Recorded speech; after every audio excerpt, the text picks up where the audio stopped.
My name is Timothy Collinson. I'm the Faculty Librarian for Technology. In this short video is just going to have a look at a few practicalities around referencing before in the subsequent video we get into some of the more nitty-gritty detail. So I'm just going to share my screen with you and then hopefully you can see my slides. If you bear with me while I find the right slides there. We're just, as I say, going to look at some practicalities and just hopefully help us think about how we might reference well. So the first thing I might suggest is to read actively. When you're reading books, when you're reading journal articles, when you're reading conference papers, don't just sort of skim through them as quickly as you can, but think about how you might actually be likely to use a resource. You might find that there's some data reference. You might think, I might want to refer to that. They might make an argument that you want to refer to and that kind of thing. So we've actually written a library guide on academic reading, which talks about book material, and a library guide on academic reading journal articles, which obviously talks about journal articles. And we've tried to keep those really short, but they might be a really helpful way to begin to think about stepping up to a sort of university level reading habit. When you do make your notes, do head them up with the bibliographic details. It can be a real pain to have to go back and find them later. So keep your notes clear. If you're quoting directly, make sure you put quote marks in and do note down the page numbers. We do get students who found a wonderful quotation. They've tried to cite it. They've not really done it quite accurately, or they've not put in the page numbers, and trying to find those details later, or trying to find the page numbers of a print book that's not electronic, can be really difficult. So make a note at the time. If you don't need the page numbers, obviously you don't have to put them, but if you've got the page numbers, you don't have to spend hours looking for them later.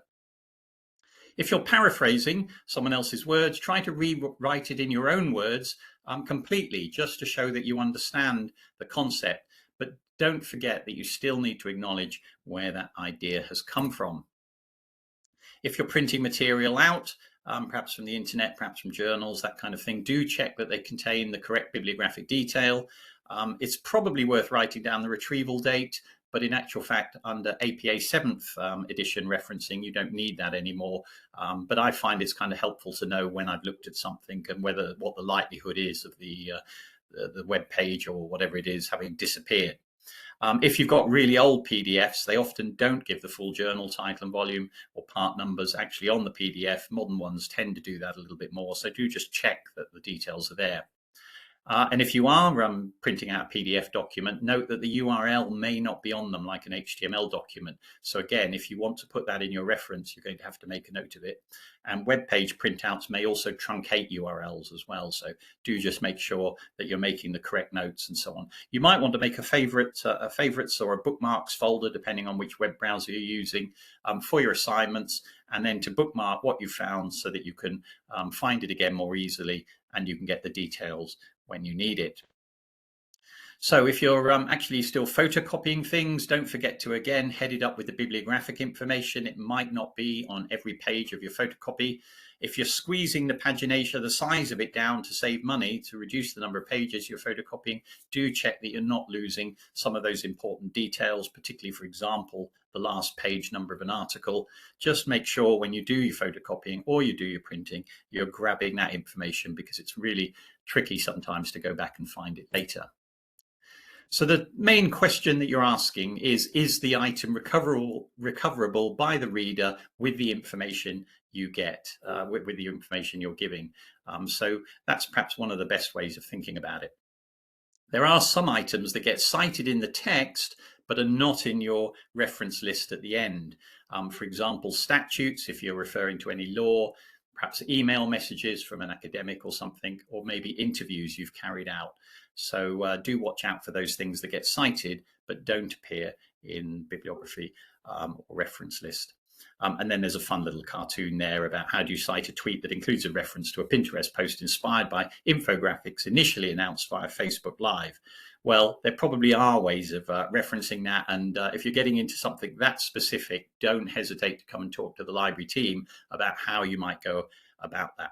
And of course, I haven't just invented that cartoon, so I've referenced it correctly there in APA style down at the bottom. We do have lots of support. I've mentioned that my colleagues in the library are very happy to help with referencing. We can't proofread entire reference lists for you, I'm afraid, but we can look through a reference list and say, you keep missing this, or you should put in full stops here or italics there, and that kind of thing. We've also got our referencing at Portsmouth tool, which you can find at library.port.ac.uk/referencing. And that can be really great. It helps with APA 7th edition, OSCAR and Vancouver.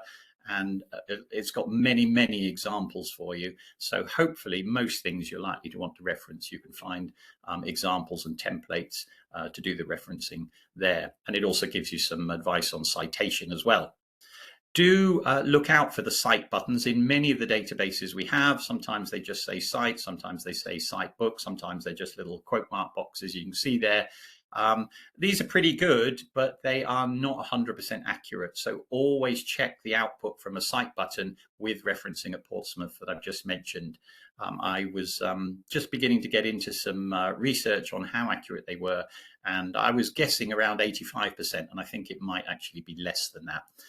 The same goes for generative AI. If you're using that, be really, really careful. Firstly, that it's not making up the references. So don't come into the library saying, ChatGPT gave me this reference. Do you have the book? But check that the book actually exists. Generative AI can be really bad at hallucinating and making up references. If it does reference something that really exists, you're probably going, like a cite button, to have to correct it to make sure it's absolutely accurate. And again, referencing at Portsmouth can help with that. If you're doing lots of referencing, then we do have online tools that can help you, like EndNote Online. There's also Zotero and Mendeley and that kind of thing. So use those tools if they're helpful for you. If you're just doing a handful of references for perhaps an early assignment, then probably doing it manually using referencing at Portsmouth is going to be enough. But if you're doing lots, if you're getting into research areas, doing a dissertation, it might be worth spending the time learning those bits of software. So I wish you all the best with your referencing. Please come and ask us if you've got any questions. And in a subsequent video, we'll have a look at some of the little nitty-gritty details that some people tend to trip over.